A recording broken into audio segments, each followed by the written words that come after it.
my God, look at that picture over there. Earth coming up. Wow, is that pretty. Oh, that's a beautiful shot. The late 60s were an era of huge change. Everything from fashion to cultural and political attitudes to civil rights were in flux.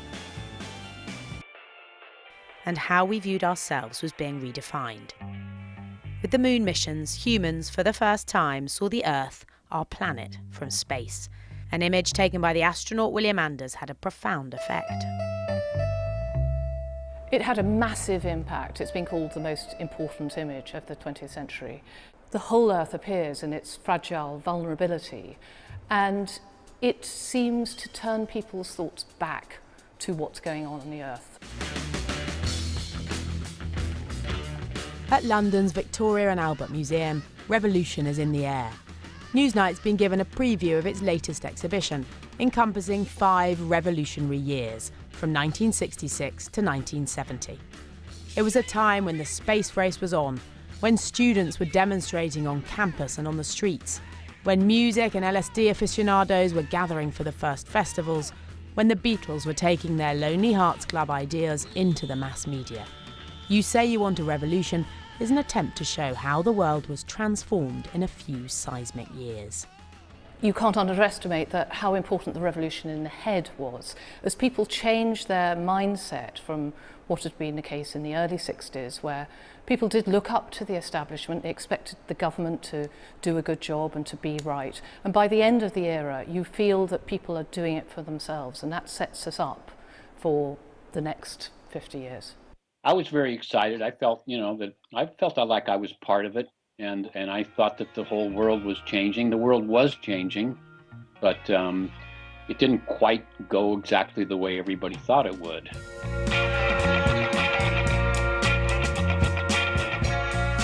Lloyd was involved in the Whole Earth catalogue, a kind of do-it-yourself manual for the countercultural revolution. The magazine's creator, Stuart Brand, had pushed NASA to release an image of the whole Earth, handing out badges after what he described as a creative LSD trip. The catalogue offered tips and tools to the thousands of American hippies who were heading back to the land.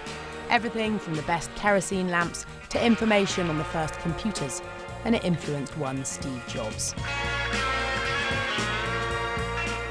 When I was young, there was an amazing publication called the Whole Earth Catalog. It was sort of like Google in paperback form 35 years before Google came along.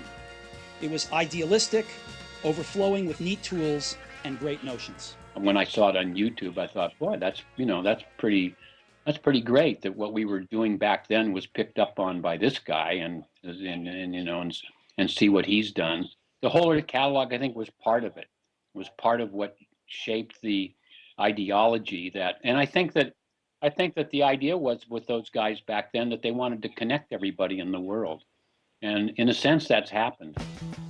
Back then, both the hippies living in alternative communities and the pioneers of modern computing shared a belief that a better world would come from pooling human knowledge. Those early ideals of sharing it freely are clearly not exactly as we live now. So for all that we have amazing communications, and imagine setting up Woodstock in 1969 without any of that. It's mind-boggling.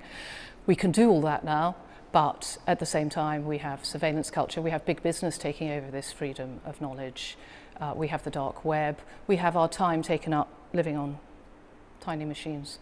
Perhaps that takes our mind away from bigger issues. So it's certainly not as they would have envisaged.